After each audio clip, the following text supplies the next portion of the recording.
church folks who let their fire die. Because you can be on fire for God and get around some mean, negative, critical, uninspired people, and they will contaminate you and put your life.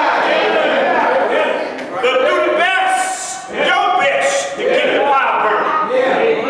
Fire of the dreams of your ancestors and the fire of the dreams of your children and your children's children. And so when we look at our people, we have come through all kinds of situations. But we have been at best when we stirred up what we had in us. Because just a short while ago, we had a choice between two politicians in Alabama. The entire world was looking at Alabama to see whether we were still infected and affected by inferiority complex. We had a clear choice between two candidates for United States Senate. One won 2 statewide elections. The other had not won any election. One was expected to win. The other one was expected to lose. One was accused of sexual harassment and child molestation. The other was a halfway decent man who I met while I was pastoring in Birmingham when I protested with the late great Reverend Fred Shuttlesworth, who was like a father to me. The other one had been fighting for civil rights, and I sat in the courtroom until justice was served. And the man tried the Ku Klux Klan for killing those 4 girls in 16th Street Baptist Church, and I learned in the courtroom that the FBI gave the police permission to leave the scene so that the Ku Klux Klan could plant the bomb, which meant the FBI, the police, and the Ku Klux Klan were all one and the same. Yes. And what happened was that black people came out in record rate. 68% of the electorate. And 98% of black women and 94% of black men voted against Donald Trump's hand-picked man.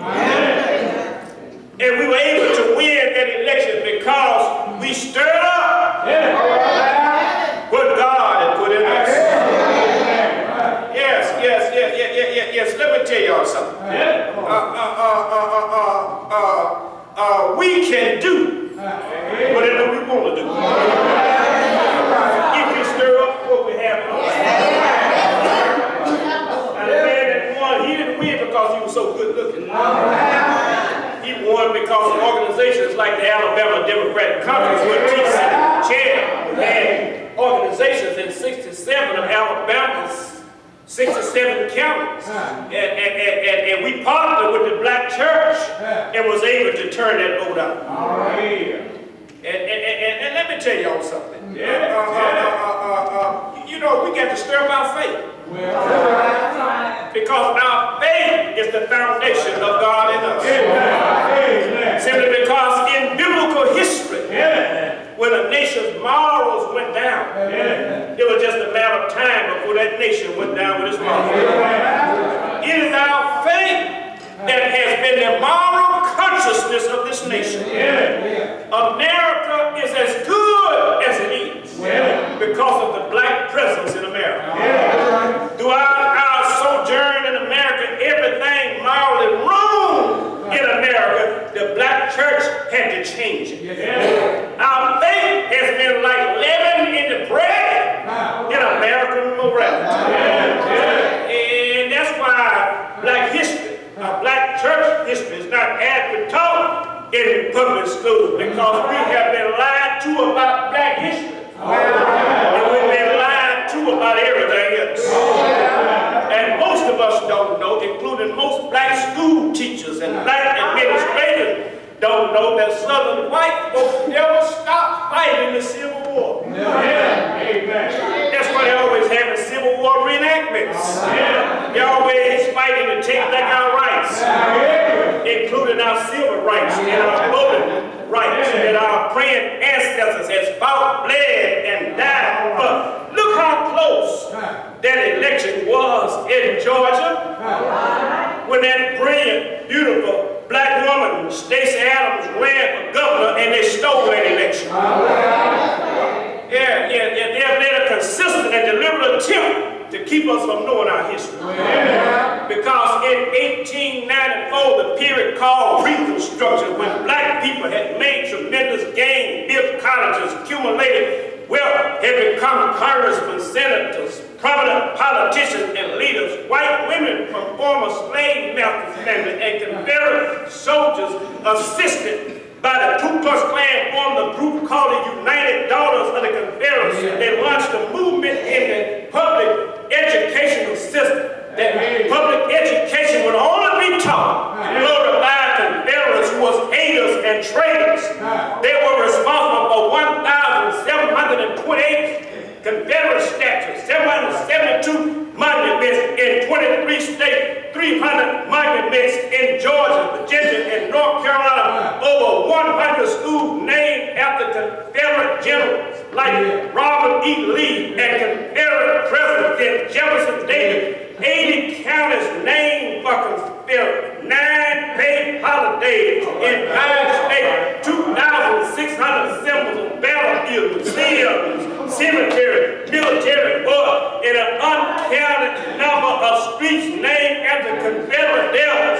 They built the Confederate monument at Stone Mountain. And the most diabolical thing that the daughters of Confederate did while Ku Klux Klan was lynching and terrorizing black folks was to use their political influence to lobby Congress, legislators, state, local school boards to intentionally remove black history from the books and books written by black folks and white folks of goodwill from the entire system. They used a book called Measure and Rod for textbooks written by a devout white supremacist and textbook writer named Mildred Rutherford, and stamped those books UJS, unjust to the South, and removed them from schools, colleges, and libraries. And their movement is still alive today.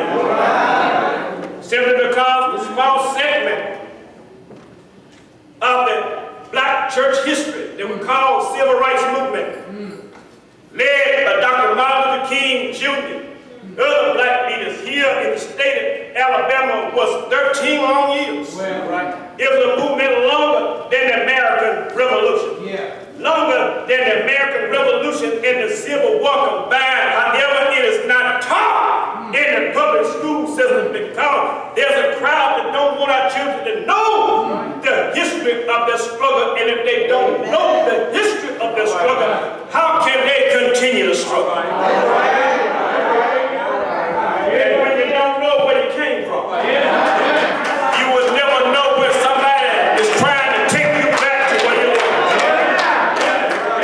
So they gave us an education that denigrated and demonized black history and elevated and glorified Confederate history. In addition, they started Confederate children auxiliaries and taught white children white supremacy so that their hatred could be passed on down from one generation to another. This is compounded by the fact on June the 4th, 1890, a white supremacist president named Rutherford B. Hayes convened a conference called the Mohawk Conference on the Negro. And Rutherford B. Hayes was elected for the sole purpose of putting black people back under the control of white people. And so Hayes convened a series of conferences on black education without inviting any black educators. However, he invited the leading white educators and ministers in England and America as they laid out plans for black education, and they decided that the only education that would be given to blacks to instill in them white supremacy and black degradation was Western civilization. And they decided to give blacks industrial education for subordination and religious education for pacification. That's why Dr. Carter G. Woodson, the second black man to graduate from Harvard, the NAACP founder W.B. Du Bois wrote a book called The Miseducation of the Neglect. And dedicated his life to teaching black people. And Dr. Woodson said in that book, if you can control a man's thinking, you do not have to worry about his actions.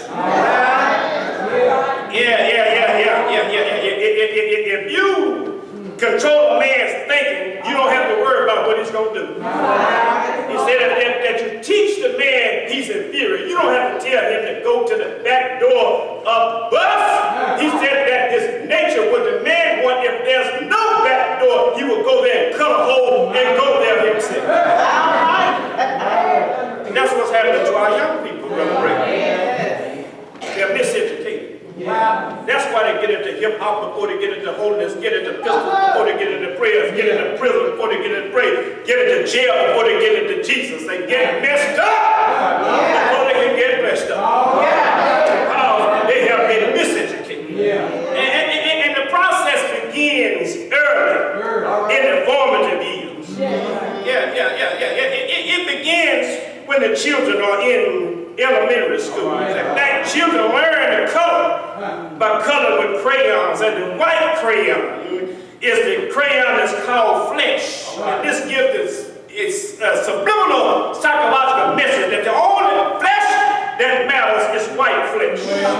And if you're a politician not expected to win a race, they say that's a dark horse. If you mess up in the family, they say you're the black sheep of the family. If you a dignified actor and can't get a decent job in Hollywood like Cicely Tyson, they would say that you're blacklisted. If you can't get into one of them racist fraternities in these white colleges like University of Alabama or Auburn, they say you're blackballed. If a black cat ran across Highway 63, then they say that's bad luck. But if a white cat ran across the same highway, you can wreck the car, but they say that's good luck.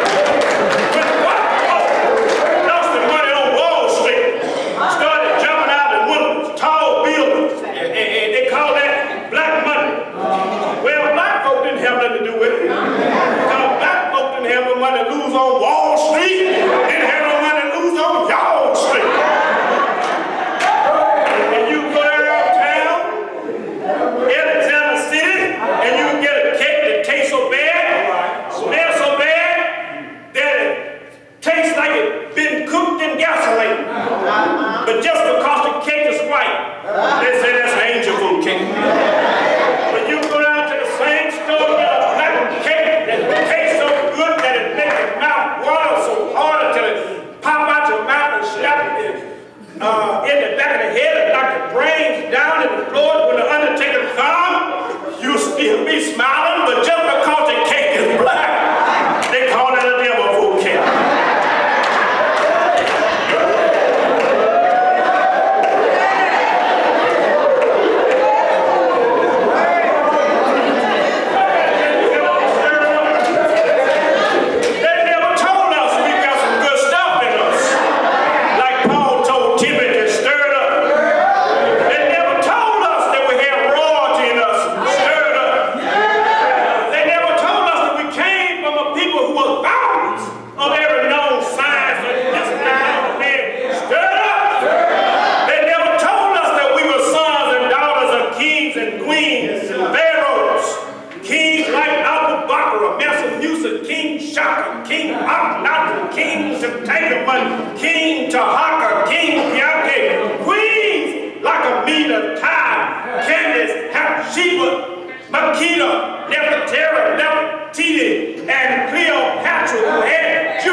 Of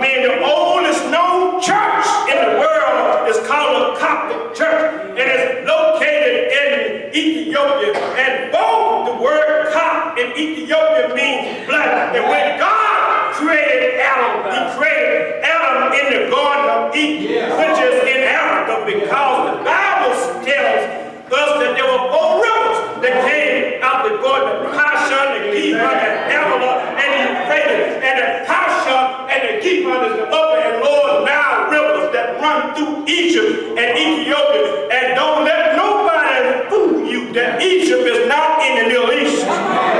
Egypt is in Africa. Because by logic, the Middle East got to be Middle West, Middle North, Middle South, and you get crazy about it, it will have to be a Middle Middle. And civilization began in Africa where they found the skeletal remains of a black woman that was over 3.18 million years old, according to their own deoxyribonucleic acid, or DNA, which they said that every human being's DNA can be traced back to that black woman. And she had to have a daddy and a mama, and the scientists were so confused they called the black woman's name Lucy, but the woman's name couldn't have been Lucy because Lucy is not an African name. In fact, the anthropologists, the archaeologists, the paleontologists, sociologists, psychologists, ethnologists, paleontologists, technologists, theological anthropologists, chematologists, climatologists, geochronologists, and every whatever they get ready to be for the origin of man, they go to Africa to do. And the children of Israel came out of Africa. When they had been there for 430 long years, they had to be copper toned to the bone. And when God raised up Moses to tell Pharaoh, let my people go, Moses was black. The Pharaoh was black. God said that the Pharaoh of Exodus had to be a black man named Ramses. Of the 19th Egyptian dynasty, he was black. Ramses raised Moses up in his own house. And the Bible tells us that Moses was black. Because the Bible tells us that Moses performed a miracle when he put his hand in his bosom and it came out white. Well, that means if he had been white and put his hand in his bosom and it came out white, it wouldn't have been no miracle. And a European Jewish man named Sigmund Freud, who was the father of Western psychology, wrote a book called Moses and Monotheism, where it says Moses was black. And Moses married a fine black woman named Zipporah, had to have the courage of Rosa Parks, the vision of Loretta Scott King, the mind of Maya Angelou, the chest of Tyler Banks, the hips of Alyssa, the bank account of Oprah Winfrey, and the toenails of Pookie Brown.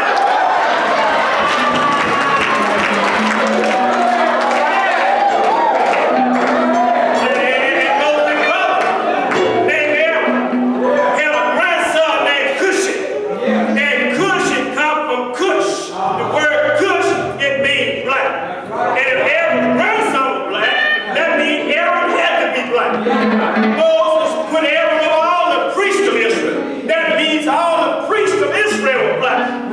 And I need to tell you that Mark, who wrote the oldest gospel, was black. Because he was born in Alexandria, Egypt. He wrote his gospel in Rome and died back home in Alexandria, Egypt. And Paul, who is telling Timothy to stir it up, was black. Because he was mistaken for an Egyptian in the book of Acts, in the 21st chapter, in the 30th verse. It said that a Roman soldier asked Paul, are you the Egyptian that stirred up all that trouble? And where I came from up north, in Leeds, Alabama, north of here, they have a saying, if it look like a duck, act like a duck, smell like a duck, crack like a duck, Paul had to be black. Paul was commissioned in ministry by 2 black men. Simon, who was called Niger, and Lucius, who was the son of a black man named Simon of Cyrene, who was compelled to carry Jesus' cross. And while I'm on this subject, I don't want to ruin your dinner this evening, but I need to tell you that Jesus was black. In fact, all the women listed in his bloodline are black women: Rahab, Tamar, Ruth, and Bathsheba. Rahab, Tamar, Canaanite, Ruth, and Bathsheba were Hittites, and the Canaanites, the Moabites, and the Hittites were traced back to the Hamites. and the word ham means black. That's the word by the sun.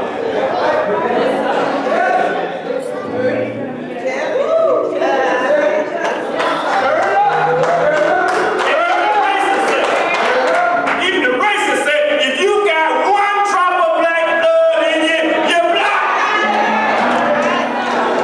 All in the scriptures of Jesus black, such as in Daniel 7:9, Ezekiel 1st chapter 26, 27th verse, Revelation 1st chapter 12 and 16th verse, all of them say the same thing. He had hair like lamb wool, feet like polished bread, burned in the oven. And if you don't know what hair like lamb's wool is, they're right back here.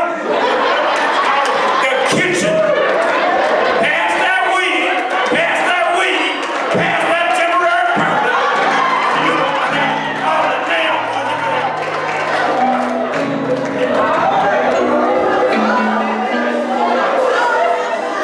And all the early pictures of Jesus were black.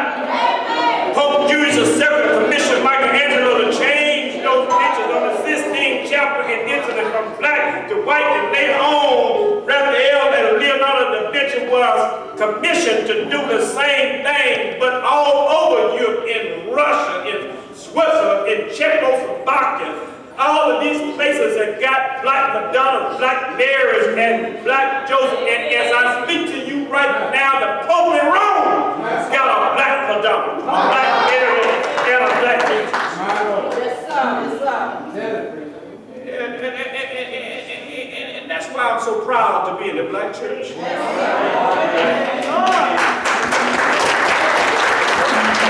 black church has always stirred it up. If it had not been for the black church, had not been for the black church during the civil rights movement in the 1950s, 1960s, if Jesus had came back black, by law, he would not have been able to ride on the front of a bus in Montgomery, sit at a lunch counter in Greensboro, North Carolina, go to integrated school in Little Rock, Arkansas, eat at a restaurant downtown Birmingham, wouldn't be able to vote down in Selma, or even get in a whole lot of white churches and even a whole lot of crazy black churches. And so I thank God for my Queen ancestors. Stirred it up. They stirred it up by singing freedom songs. And they're singing freedom songs that we're still singing today, and we don't even know what in the ham sandwich we're singing about. When black folks saying, Satan, I'm going to tear your kingdom down. They were saying about tearing the slave masters' plantations down to the ground like Nat Turner, Gilbert Vesey, Gabriel Prosser, Tupac over to over 250 more documented, and many slave rebellions undocumented. It was suppressed to keep others from rebelling from slavery. And when you heard them saying, "Still away to Jesus," they was talking about stealing away to off the plantation. You heard them saying, "Still away to Jesus." My home is over Jordan River. I got one more river to cross, way in the water and down by the riverside. I'm going to lay my burdens down. They was reminding each other that when you run away, run through the water so that the slave catches and the bloodhound will not capture you and bring you back into captivity. When you heard them say, "Follow the drinking board," let us break bread together on our knees. Let us fall on our knees with our face toward the rising sun. Oh Lord God, have mercy on me. They were sending the message that if you follow the North Star, you will find your way to freedom across the Mason-Dixon line. And when you heard them saying, "Sweet Lord, sweet chariot, coming both to carry me home," they were saying about a network of churches and freedom fighters on a railway that's called an underground